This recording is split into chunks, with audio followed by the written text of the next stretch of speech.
여러분 오늘 출애굽기 24장 1절에서 18절은 언약을 맺다라는 제목으로 이야기를 나누려고 합니다. 언약을 맺다는 바로 시내산 언약을 맺는 것입니다. 우리가 출애굽기 20장 21절 말씀 끝이 이렇게 되어 있습니다. 백성들은 멀찍이 서 있었고 모세는 하나님이 계시는 그 칠흑 같은 어둠 속으로 가까이 나아갔습니다. 그리고 우리가 21장부터 23장까지 언약서에 대한 내용을 3주에 걸쳐서 했습니다. 그래서 바로 20장 21절에 어둠 속으로 가까이 나아가 언약서를 받고 우리는 3주 동안 율례를 통해 그 내용을 배웠습니다. 그리고 20장 21절에 그 어둠 속으로 가까이 나아갔다에 이어지는 게 오늘 1절 그리고 나서입니다. 하나님께서 모세에게 언약서를 주시고 나서 그 얘기 있는 것입니다. 그러니까 20장 21절에 연결이 됩니다. 그리고 나서 주께서 모세에게 말씀하셨습니다. 너와 아론과 나답과 아비후와 이스라엘 70명의 장로들은 여호와께 올라와 멀리서 경배하여라 라고 합니다. 아론과 나답과 아비후의 3명의 이름을 특별히 언급합니다. 왜 그럴까요? 이제 여러분 앞으로 우리가 출애굽기에서 할 것은 성막을 짓는 이야기를 하고 그 다음에 아론이 대제사장으로 그 취임식을 하는 그 이야기를 나눌 것입니다. 아론은 4아들이 있었는데 그 중에 첫째 아들과 둘째 아들이 나답과 아비후입니다. 그래서 이제 앞으로 장차 대제사장직을 수행할 그리고 도와줄 2 아들을 레위 지파의 지도자들로 함께 지명하여서 부르시는 것입니다. 그러면 나답과 아비후가 아버지의 대제사장직을 잘 이을까요?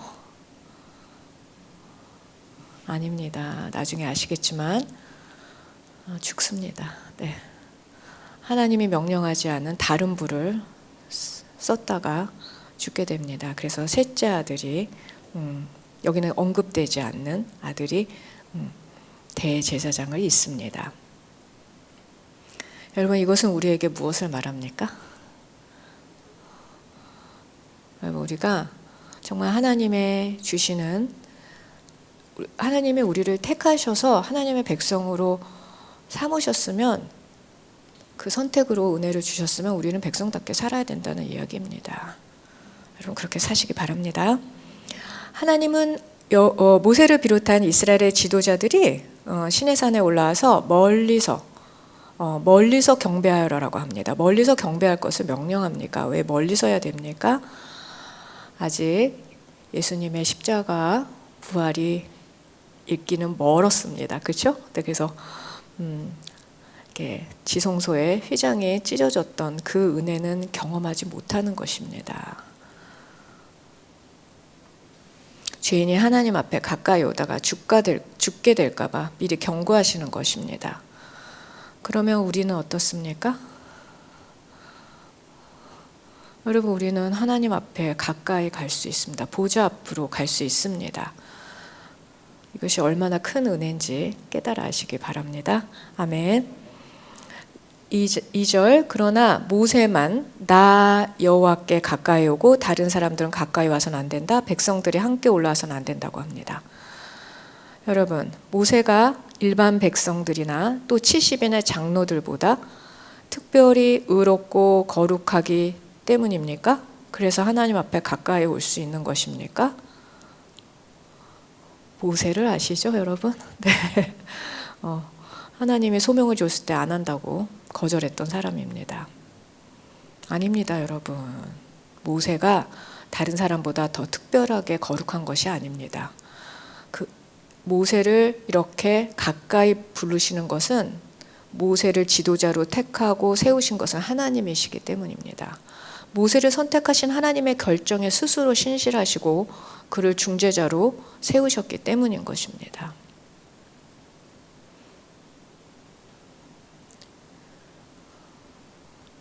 여러분 신학의 교회로 우리가 여전히 죄를 짓고 회개도 잘 하지 않으면서 여러분 죄 고백은 잘합니다. 그러나 진정한 회개는 행동의 변화가 있어야 될 줄 믿습니다. 예. 그렇게 그런데도 하나님 앞으로 나와 예배하고 기도할 수 있게 된 거 아닙니까? 어떻게 그럴 수 있습니까? 바로 예수님의 십자가 부활의 능력 가운데 우리의 죄를 하나님이 덮기로 뜻을 세우셨기 때문인 것입니다. 그리고 우리를 가까이 오게 하기로 하나님이 결정하셨기 때문이고 그것이 2000년 동안 계속되는 줄 믿습니다. 그리고 예수님이 우리의 중보자로서 여러분 지금도 여전히 하나님을 잘 믿지 못하는 우리를 위해서 끊임없이 탄식하시며 성부 하나님 앞에서 중보하시는 분은 예수님이십니다. 여러분이 지금 우리가 영적 분별력이 없어서 어린아이 같은 신앙이라서 그것을 알지 못할 수도 있고 무슨 목사님 저런 뜬금없는 소리 하나 이럴 수도 있지만 여러분이 나중에 정말 하나님이 눈과 귀를 열어주시고 그 예수님이 무슨 일을 하셨는지 깨닫게 되면 정말 우리가 주님 앞에서 자원해서 믿지 않을 수밖에 없다는 것을 여러분 기억하시기 바랍니다. 3절에 모세는 백성들에게 가서 여호와의 모든 말씀과 율법을 전했습니다. 그들은 한 목소리로 대답했습니다. 여호와께서 말씀하신 모든 것대로 우리가 하겠습니다. 3절에서 8절은 시내산 언약의 그 체결식의 내용입니다. 여러분 모세가 시내산에서 이제 언약서를 받고 백성들에게 내려온 것입니다. 모세로부터 언약서의 율례에 대해서 소상히 듣고 나서 백성들은 한 목소리로 하나님의 그 율례대로 순종하겠다고 대답을 합니다. 이스라엘 백성들처럼 성도는 말씀을 듣는 것으로 끝나는 것이 아니라 율례를 듣고 끝나는 것이 아니라 그 말씀대로 살아야 하는 것입니다. 얼마나 많은 사람들이 일요일만 되면 교회 가서 말씀을 설교로 듣습니까? 그런데 왜 오늘날 교회는 이렇게 능력 없는 공동체가 된 것입니까? 그럼 바로 나 한 사람이 믿음으로 순종의 길로 가지 않기 때문입니다. 여러분 교회의 능력은 순종하고 성령의 도움으로 순종하는 그것에서 오는 줄 믿습니다. 아멘. 4절 그러자 모세는 여호와께서 말씀하신 모든 것을 기록했습니다. 모세는 다음날 아침 일찍 일어나 산자락에 제단을 쌓고 이스라엘 12지파를 나타내는 돌기둥 12개를 세워놓았습니다. 여러분 고대 근동에서 국가나 부족 간에 계약을 체결하고 그 약속을 지키겠다는 의지를 문서로 남기는 것이 관례였습니다.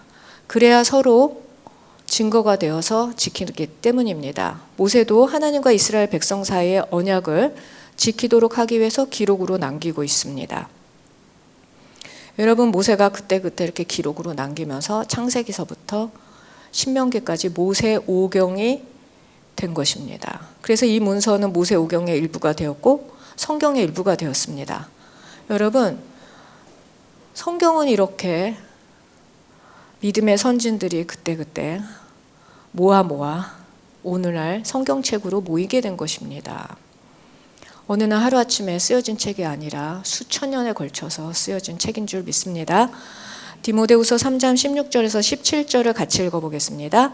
모든 성경은 하나님의 감동으로 된 것으로 교훈과 책망과 바르게 함과 의로 교육하기에 유익하니 이는 하나님의 사람으로 모든 선한 일을 위해 온전히 준비되게 한다.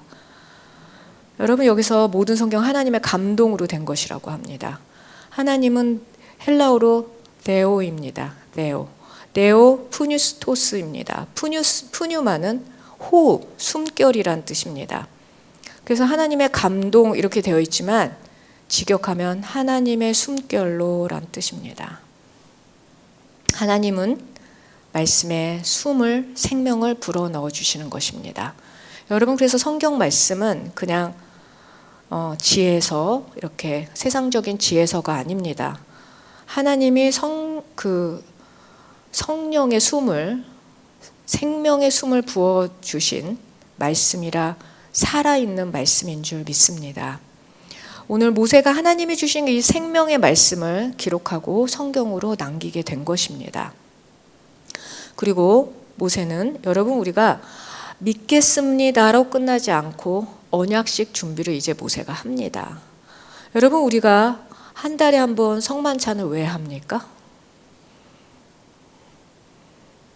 여러분 그냥 요즘 젊은이들은 그냥 결혼식도 안 하고 사는 경우들이 있습니다. 근데 우리는 왜 노력과 돈을 들여가면서 결혼식을 합니까? 여러분, 의식은 중요한 의미를 갖습니다. 우리가 성찬식을 하는 거나 결혼식을 하는 거나 그리고 우리가 교회에서 세례식을 하는 거나 뭐 이런 것들이 중요한 것입니다. 굉장히 성경적인 것입니다. 여러분, 그래서 요즘은 결혼식도 안 하고 그냥 살기 때문에 또 쉽게 헤어진다고 합니다. 여러분, 그렇게 하지 않고 우리가 믿음을 바로 세우고 다시 날마다 새롭게 하기 위해서 하는 일인 줄 믿습니다. 모세가 어떻게 준비하는지 보겠습니다. 다음날 아침 일찍이라고 합니다. 아브라함이 자기 아들 이삭을 바치라는 그 생각할 수 없는 이 어려운 명령에 아브라함의 마음은 이랬을 것 같습니다. 차라리 저를 데려가십시오. 이랬을 것 같습니다. 그럼에도 어떻게 합니까? 망설이지 않고 아침 일찍, 다음날 아침 일찍 나섰던 것을 기억하실 것입니다. 모세도 하나님과 시내산 언약의 의식을 행하기 위해서 준비를 아침 일찍부터 하고 있는 것입니다. 산자락에 제단을 쌓고 그리고 12지파를 상징하는 돌기둥을 세웁니다. 여러분, 고대 근동에서 돌기둥을 세우는 것은 상호 동맹 계약을 체결하는 것을 상징하는 것이고 또는 기념물로도 세웁니다. 앞으로 여호수아를 읽을 기회가 있으시면 그 요단강을 건널 때 돌기둥을 세우고 뭐 이런 일들이 있습니다. 여러분, 성경에는 이 두 가지 경우가 다 등장합니다. 계약 체결을 상징하기도 하고 기념물을 세우기도 합니다. 라반이 야곱과 마지막에 만나서 잔치를 벌이고 헤어질 때도 그때 뭐 합니까? 돌기둥을 세웁니다. 경계석을 세웁니다. 여러분, 또한 12개의 돌기둥은 이스라엘의 12지파가 모두 하나님의 언약식에 참여한다는 그런 시각적인 상징적인 장치로도 볼 수 있습니다. 5절, 그리고 나서 모세는 이스라엘 젊은이들을 보내 번제를 드리게 하고 여호와께 어린 소들을 화목제로 드리겠습니다. 제단을 마련하고 나서 모세는 이제 청년들과 제사 준비를 합니다. 아직 제사장이 세워져 있지 않기 때문에 모세의 주도로 제사를 지냅니다. 이후 아론이 대제사장으로 위임되고 나서 임명되고 나서는 아론이 제사를 이제 주관하게 될 것입니다. 그리고 번제는 희생 제물의 몸 전체를 태워서 그 연기를 하늘로 올려 보내는 제사법입니다. 레위기의 제사법이 제정되고 나서는 아침마다 성막과 또는 성전에서 번제를 드렸습니다. 여러분, 번제의 의미가 무엇입니까? 하나님께 매일 아침 온전한 충성과 헌신으로 시작하는 것입니다.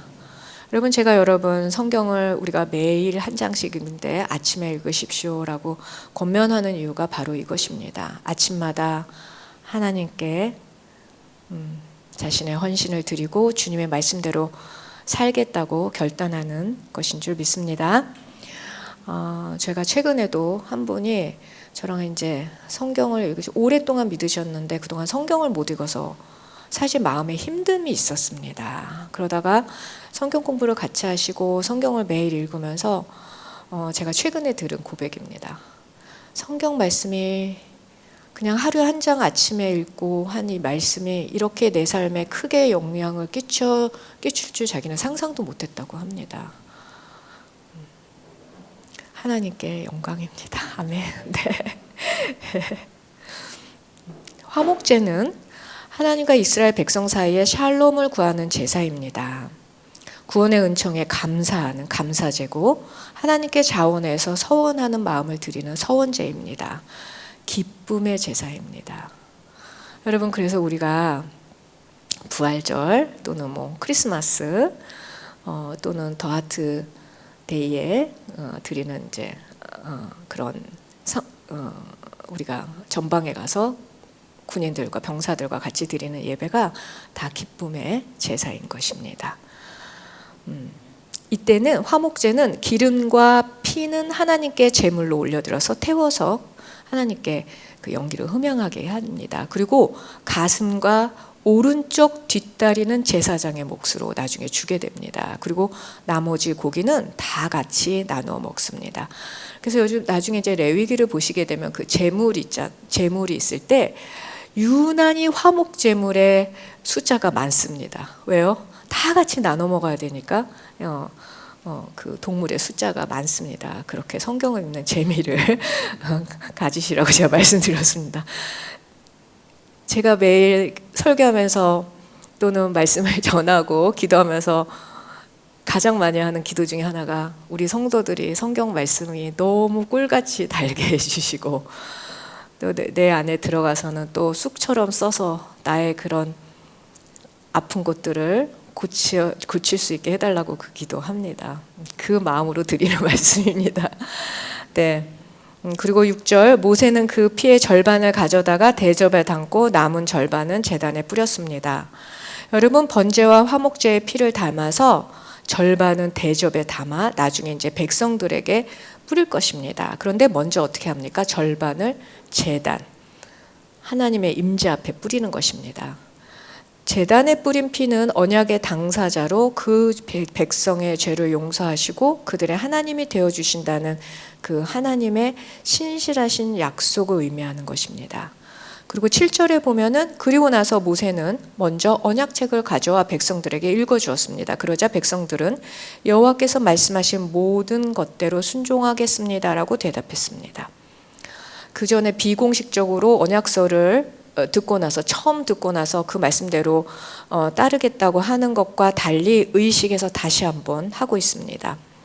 모세는 자기가 기록한 언약서를 가져와서 다시 백성들에게 낭독하고 나서 공식적으로 언약식을 거행하는 것입니다. 8절 또 모세는 피를 가져다 백성들에게 이제 절반의 피를 대접에 갖고 와서 백성들에게 뿌립니다. 뭐라고 얘기합니까? 이것은 여호와께서 이 모든 말씀에 따라 너희와 세우신 언약의 피다라고 말했습니다. 여러분 제가 오늘 성만찬할 때 예수님이 말씀하신 언약의 피라는 얘기 들으셨을 것입니다. 여러분 백성들에게 피를 뿌렸을 때 언약서를 읽고 하나님의 말씀에 반드시 순종하겠다는 그것은 피를 뿌림으로써 생명을 건 언약이 되는 것입니다. 생명을 건 맹세가 되는 것입니다. 그것을 어길 경우에는 죽음으로 책임을 지겠다는 약속인 것입니다. 여러분 이게 별것이 아닙니까? 그냥 말로 하는 것입니까? 실제로 이스라엘 백성은 고비고비마다 이 언약에 대해서 책임을 지게 됩니다. 여러분 언약의 피 바로 예수 그리스도의 그 십자가의 보혈을 예표하며 성만찬의 포도주를 언약의 피로 오늘 부르고 우리가 그 언약의 피를 마신 줄 믿습니다. 번제와 화목제물로 제사를 드리고 피를 뿌려서 이제 언약 체결식을 마칩니다. 9절 모세와 아론과 나답과 아비후 이스라엘의 70명의 장로들은 올라간다고 합니다. 모세는 하나님이 명령하신 대로 아론과 두 아들 장로들을 데리고 시내산에 오르게 됩니다. 10절 이스라엘의 하나님을 보았습니다.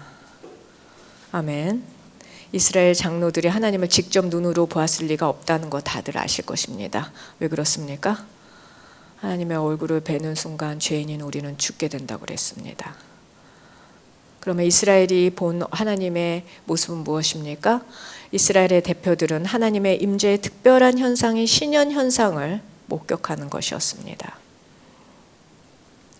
모세는 바로 이 10절에서 신년 현상을 이렇게 묘사합니다. 하나님의 발 아래 펼쳐진 사파이어의 바닥이 깔려 있다고 합니다. 사파이어 같은 바닥이 깔려 있다고 합니다. 사파이어는 어떤 색입니까, 여러분? 청록색, 아주 맑은 청록색입니다. 장로들이 본 것은 하나님의 본체가 아니라 하나님 보좌의 바닥인 발등상이며 또한 그 밑에 있는 바닥이 사파이처럼 같은 색깔로 보였던 것입니다. 모세가 인간적인 눈으로 표현한 건 여기까지인 것입니다. 하나님의 절대적인 순결과 거룩을 그 청록색을 의미하기 때문에 정말 그곳은 사실 죄인인 인간이 다가갈 수 없는 거룩한 공간이라는 의미도 되는 것입니다. 11절 그러자 하나님께서는 이스라엘 백성들의 지도자들에게 손을 대지 않으셨습니다. 그들은 하나님을 보기도 했고 먹고 마시기도 했습니다. 시내산 언약을 체결하고 나서 지도자들은 하나님의 임재 앞에서 언약식을 축하하는 잔치를 벌이고 있는 것입니다. 번제와 핏부림이 있고 나서야 여러분 하나님과의 이런 교제가 가능하다는 것에 주목하시기 바랍니다. 여러분 내가 도대체 하나님이 살아계신 하나님으로 내가 알 수가 없다라고 하신다면 여러분 안에 번제와 핏부림이 있는지 생각해 보셔야 합니다. 무엇이 먼저 되어야 되는지 하나님이 가르쳐 주시는 것입니다. 우리가 담대하게 하나님의 보좌 앞으로 나가 회개하고 기도할 수 있는 것은 바로 예수 그리스도께서 십자가에서 핏부림이 있었기 때문입니다. 여러분 그것에 감사하고 그것으로 믿는 것으로 우리는 갈 수 있으니 얼마나 감사한 일입니까? 너무 손쉬워서 사람들이 안 하는 것 같습니다. 또한 이렇게 하나님의 임재 앞에서 먹고 마시는 장면은 여러분 성도로서 우리가 기대하고 소망하는 장차 임할 영원한 하나님 나라에서 펼쳐질 그 잔치를 예고하는 것입니다. 여러분 분명히 예수님이 다시 재림하시고 나면은 그때는 혼인잔치라고 했습니다. 그리고 혼인잔치라고 불렀습니다. 신랑이신 예수 그리스도와 신부인 교회 우리가 함께 하는 그 잔치가 바로 마지막 때 새 예루살렘, 새 하늘과 새 땅에서 일어날 잔치인 것입니다. 기대되십니까 여러분? 아무도 아멘 안 해서 제가 아멘 주님. 네, 여러분 우리 어떻습니까? 마지막 성만찬에서 예수님은 우리 자신의 몸과 피로 언약을 맺으십니다. 우리도 이 언약의 수혜자들입니다. 우리가 애써 산까지 올라가고 막 동물을 죽여서 막 그 피를 뿌리고 이렇게 하는 것이 아니라 예수님이 직접 내려오셔서 성육신 돼서 오셔서 스스로 십자가에서 피를 뿌림으로써 맺으신 은혜의 언약입니다. 여러분 이것이 얼마나 놀라운 선물인지 여러분 깨닫기를 제가 정말 진심으로 소망합니다. 구원의 은혜 가운데 그리스도의 보혈과 성령의 능력을 힘입어 그리스도의 또한 장성한 분량까지 여러분 성장하시기를 힘쓰기를 소망합니다. 아멘. 여러분 우리가 성장하지 않으면 안 됩니다. 그러면 제가 가끔 어떤 성도들을 보면서 애통한 게 내가 원하는 만큼만 하려고 합니다. 여러분 그건 하나님이 원하시는 만큼 하셔야 됩니다. 그것이 성장인 줄 믿습니다. 그래서 그리스도의 장성한 분량이라고 합니다. 내가 원하는 장성한 분량이 아니라 여러분 이게 사실 아직까지 내 의로 살아왔던 우리가 이것을 받아들이기는 쉽지 않습니다. 저도 그거 충분히 이해합니다. 그러나 여러분 그래서 성령 하나님이 오신 것입니다. 도와달라고 제가 그렇게 못하는 저를 용서하시고 제가 그렇게 할 수 있도록 그 길로 갈 수 있도록 알려달라고 기도하시기 바랍니다. 12절 여호와께서 모세에게 너는 산으로 내게 올라와서 여기 있어라. 내가 백성들을 가르치려고 쓸 돌판 곧 율법과 계명을 쓸 돌판을 내게 주겠다. 그러면 내가 그들을 가르치도록 하여라 라고 말씀하셨습니다. 여러분 사실 오늘 시내산의 언약은 예수님의 그 마지막 모습과 상당히 대잡이 되는 부분들이 있습니다. 여러분 하나님은 모세를 시내산의 더 높은 곳으로 모세를 다시 부르십니다. 그리고 백성들을 가르칠 율법과 계명을 쓸 돌판 십계명이 담긴 바로 돌판을 주신다고 합니다. 그리고 그것으로 백성들을 가르치라고 명령하십니다. 언약을 맺는 의식의 끝이 아니라 돌판에 쓰여진 대로 살아가도록 가르치고 배워야 할 줄 믿습니다. 아멘. 여러분 우리가 결혼식을 했다고 끝났습니까? 그때부터가 시작입니다. 서로 남편과 아내가 서로 배워가며 서로 포기할 것을 포기하고 타협해가는 시간들입니다. 배움의 시작인 것입니다. 여러분, 결혼식을 통해서 남편은 아내에 대해서 그동안 잘 보려고 했던 그 모습이 아니다. 그 본연의 모습 가운데 내가 받아들일 수 있는 정도, 그렇죠? 양보할 수 있는 것들과 내가 또 참아야 될 것들, 그리고 또 내가 타협할 수 없어서 갈등이 있지만, 부부싸움이 있지만 그래도 내가 지켜야 될 것들을 서로 맞춰가는 과정이 부부의 결혼 생활인 줄 믿습니다. 똑같습니다. 이 시내산 언약을 통해서 이제 우리는 어떻게 해야 됩니까? 이스라엘 백성은 하나님과 그 과정을 겪어야 하는 것입니다. 그래서 그 시내산에서 한 언약은 바로 제가 어저께 썼다가 좀 지우기도 했는데 신랑인 하나님과 신부인 이스라엘 백성의 혼인잔치와 같은 것인 줄 믿습니다. 여러분, 예수님이 승천하시기 전에 하신 마지막 명령이 있습니다. 그래서 신학적으로 이거를 대위임령이라고 합니다. 그래서 대문자를 써서 The Great Commission이라고 합니다. 굉장히 유명한 것입니다. 여러분, 이것은 정말 모든 2000년 동안 그 성도들이 지켰고 그 예수님의 마지막 명령을 들은 제자들이 그 곳에 모였던 500명의 승천하신 모습을 봤던 그 500명이 그 삶을 사는 줄 믿습니다. 한번 읽어보겠습니다. 마태복음 28장 19절에서 20절을 같이 읽겠습니다. 그러므로 너희는 가서 모든 민족을 제자로 삼아 아버지와 아들과 성령의 이름으로 세례를 주고 내가 너희에게 명령한 모든 것을 그들에게 가르쳐 지키게 하라. 보라, 내가 세상 끝날까지 너희와 함께 있을 것이다. 아멘. 여러분, 이게 마지막 예수님의 유언과 같은 명령입니다. 복음을 전하고 모든 민족 온 땅에 복음을 전하라고 합니다. 그리고 제자 삼아서 세례를 주고 그리스도의 명령을 가르쳐 지키게 하라고 하는 것입니다. 요즘 바로 지금 현대 우리가 교회 공동체에서 해야 될 일입니다. 우리는 선교사도 파송해야 되고, 그렇죠? 또 우리가 단기 선교도 가야 되고, 또 온 땅의 복음을 위해서 기도도 해야 되고, 그 다음에 새로운 새신자들을 받아들여서 세례를 주고, 또 예수 그리스도의 그 명령을 가르쳐 지키게 하는 그 목양에도 힘써야 될 줄 믿습니다. 아멘. 이것이 구약의 이스라엘 백성과 신약의 교회에 주시는 동일한 명령인 줄 믿습니다. 13절, 그러자 모세는 일어나서 그를 보좌하는 여호수아를 데리고 하나님의 집으로 올라갔습니다. 모세는 하나님의 명령에 따라 시내산을 정말 쉼없이 오르내립니다. 모세는 하나님의 명령에 이유를 묻거나 지체하지 않습니다. 이제는 그는 출 이집트의 모든 과정 가운데 그는 하나님의 능력을 깨달았고 주님의 어떤 분이신지 안 것입니다. 그는 다시 산의 높은 곳까지 오릅니다. 전능하신 하나님의 말씀 앞에 정말 모세는 전인격적으로 복종하고 따르고 있습니다. 여러분, 사실 이런 크리스찬들의 모습은 세상 사람들에게 정말 업노멀하게 아주 비정상적으로 보입니다. 저도 그런 얘기 들었습니다. 네. 여러분, 그러나 나중에 그 사람들도 깨닫게 됩니다. 그때 그래서 그랬군요 라고 하게 됩니다.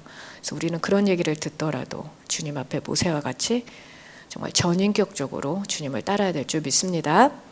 아멜렉과의 전투에 이어서 다시 여호수아가 등장합니다. 여호수아는 모세를 보좌하면서 그는 모세의 삶에서 배웁니다. 모세의 순종을 배우고 배우는 것입니다. 여러분, 성경에서 모세가 여호수아를 앉혀놓고 얘기하는 장면이 나오지 않습니다. 마지막에 여호수아를 다음 지도자로 세우는 것만 나옵니다. 왜 그렇습니까, 여러분? 보고 그냥 순종을 보고 배우는 것입니다. 보고 배우는 것입니다. 듣고 배운 것이 아니라 보고 배운 것입니다. 그리고 여호수아는 모세에 이어 새로운 지도자로 세워질 것입니다. 그는 이스라엘 백성을 이끌고 가나안 정복을 한 사람 바로 여호수아입니다. 진두지휘하여 하나님의 뜻을 성취하도록 충성스러운 역할을 합니다. 모세의 후계자답게 여호수아는 삽니다. 여러분, 여호수아가 모세의 후계자답게 살았다는 것은 모세가 그만큼 신실하게 하나님 앞에서 순종했다는 것입니다. 아멘. 14절, 모세는 장로들에게 우리가 돌아올 때까지 여기서 우리를 기다려라. 보라, 아론과 홀이 너희와 함께 있을 것이니 누구에게 무슨 일이 생기면 그들에게 가서 상의하도록 하라 라고 했습니다. 여러분, 이제 모세가 5번째로도 산을 오르기 전에 하나님 앞에서 함께 먹고 마셨던 장로들에게 당부를 하고 있습니다. 그는 자신의 부재 동안 아론과 훌을 세워 자신이 재판장으로 역할을 했던 것을 대신하게 합니다. 모세는 이스라엘 백성이 리더십이 부재로 다시 무질서한 무리가 되지 않도록, 그래서 언약서의 율례와 법도에 따라 정의로운 언약 공동체로 자리매김할 수 있도록 자기가 할 수 있는 조치를 최선을 다해서 하고 있습니다. 15절, 모세가 산에 올라갔더니 구름이 산을 덮었고 라고 합니다. 모세는 자신에게만 허락된 그 구름이 가린 장소, 여호와의 영광이 있는 그곳, 거룩하신 하나님의 영광 안으로 홀로 들어갑니다. 여러분, 16절에 보면은 여호와의 영광이 나옵니다. 오늘 16절, 17절에 여호와의 영광이 반복돼서 언급될 것입니다. 여호와의 영광은 히브리어로 케보드 아도나이라고 합니다. 케보드 영광이고 아도나이가 여호와입니다. 여러분, 16절과 17절의 그 여호와의 영광이 시각적인 상징적인 이미지로 지금 구름과 불이라는 정말 강력한 시각적 상징적 이미지로 이제 등장하는 것이 16절, 17절입니다. 비록 모세가 중보자로 세워져 있지만 그 구름이 구름 가운데 6일 동안 산을 덮고 있어서 그 가운데 6일 동안 그냥 머물러 있습니다. 그리고 7일째 되는 날에 여호와께서 구름 속에서 모세를 부르십니다. 그러면 모세는 6일 동안 뭐 합니까? 그 빽빽한 구름 속에서 하나님을 만날 준비를 하는 것입니다. 자신의 죄가 있다면 자복할 것이고 자신을 경건한 마음의 준비를, 즉 마음의 할례를 스스로 할 것이고 정결 의식을 하면서 기다리고 있는 것입니다. 여러분, 근데 올라오래서 왔는데 6일 동안 아무 일도 없으면 여러분은 어떻게 하시겠습니까? 저 같으면 제일 먼저 드는 생각이 잘못 듣고 왔나? 이 생각일 것입니다. 그러나 그는 구름 안에 있었습니다. 여호와의 영광 안에 있었던 것입니다. 그래서 구름을 자비로운 은폐라고 부르는 신학자로 있습니다. 신학자들은 이름을 참 잘 붙입니다. 저도 써먹는 수가 있습니다. 여러분, 근데 여기서 우리가 깨달아야 될 건 6일과 7일째라는 말입니다. 창조의 모티브가 그대로 와 있습니다. 창조 사역의 모티브가 그대로 등장하고 있습니다. 모세는 6일 동안 경건한 기다림을 거쳐 안식일인 7일째 하나님의 부르심을 받습니다. 이것이 무엇입니까? 새 창조를 의미하는 것입니다. 새 창조가 일어나는 것입니다. 그래서 나중에 레위기를 보면은 율법에 정결의식이 있는데 정결의식은 7일이 걸립니다. 바로 이것을 예표하는 것이고, 여러분 제가 아까도 말씀드렸지만 새 창조가 일어났다는 상징인 줄 믿습니다. 17절, 이 여호와의 영광이, 이 여호와의 영광, 바로 16절에 구름으로 표현됐던 그 여호와의 영광이 다시 언급되는데 이스라엘 백성들 눈에 어떻게 보입니까? 이스라엘 자손들에게는 산꼭대기에서 타오르는 불처럼 보였습니다. 아래서 올려다보니 타오르는 불처럼 여호와의 영광이 임한 것입니다. 구름이 초월적인 신비와 자비로운 은폐라면 타오르는 불로서의 하나님의 영광은 타협할 수 없는 하나님의 거룩하심인 것입니다. 여러분, 하나님은 죄와 타협하지 않으십니다. 그것이 하나님의 영광인 줄 믿습니다. 18절, 그때 모세는 계속해서 산으로 올라가 그 구름 속으로 들어갔습니다. 그리고 그 산에서 40일 밤낮을 지냈습니다. 여러분, 7일째 자신을 부르시는 하나님 앞으로 모세는 더 가까이 다가갑니다. 그는 그 산에서 40일 밤낮을 지내는 것입니다. 이 40일 동안 무슨 일이 있었을까요? 여러분, 기대되죠? 짜잔, 다음 주에 하겠습니다. 네. 구속받은 새로운 하나님의 백성으로 살아가는 새로운 창조 세계의 중심을 주십니다. 그것이 성막입니다.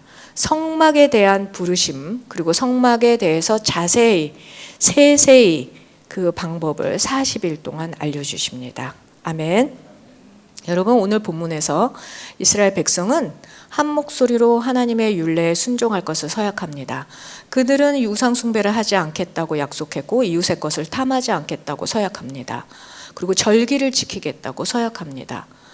그러나 이스라엘은 늘 그렇듯이 이 언약을 지키지 않습니다. 여러분, 하나님의 성령으로 하나님의 공동체, 교회를 주셨습니다. 2000년 동안 교회 역사를 여러분 한번 아실 기회가 생겼으면 좋겠습니다. 참으로 참담합니다. 저는 지금 우리가 이렇게 하나님을 똑바로 성령 안에서 믿을 수 있는 거 정말 은혜라고 생각합니다.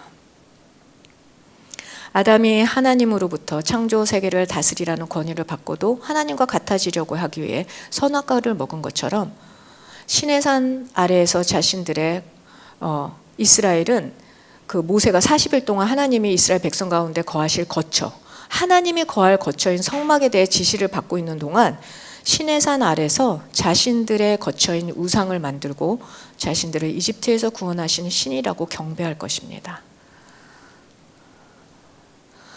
여러분, 하나님이 새 창조를 하시고 새로운 하나님이 임재하실 성막에 대해서 말씀하고 계신데 그 밑에서는 그 40일 동안 우상 숭배할 것입니다. 앞으로 그 얘기 할 것입니다. 그러면 제가 거처라고 합니까? 마음이 머무는 곳이 거처가 되기 때문인 것입니다.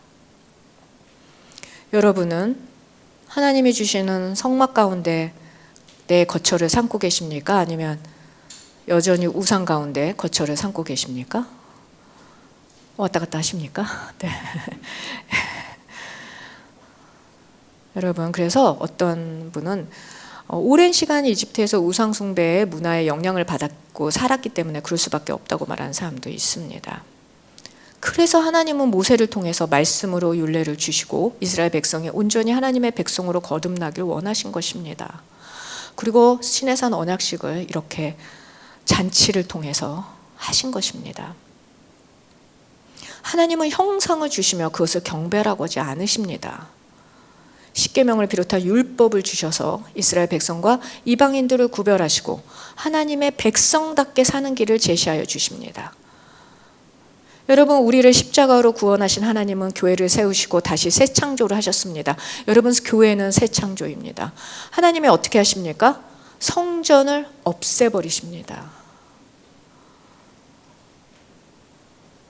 구약의 성전, 하나님의 임재를 상징했던 그 성전을 없애버리시고 그리고 우리에게 다시 새 창조를 하셨습니다. 그 새 창조 가운데 성령이 오신 것입니다. 그래서 우리 가운데 거하시는 것입니다. 그리고 또한 우리에게 특별 은총이 있습니다. 성도들에게 주는 특별 은총의 첫 번째가 성경입니다. 성경이 우리에게 첫 번째 권위를 갖는 것입니다. 그리고 성령을 보내주셨습니다. 그런데 우리는 여전히 옛 습관대로 산다면 금송아지를 만든 이스라엘 백성과 다를 바가 있습니까?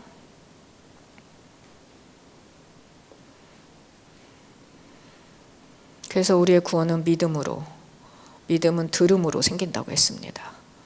그리고 또 듣고 나서 성령의 도움을 받아, 제가 이 얘기 왜 합니까? 우리 힘으로 할 수 없습니다.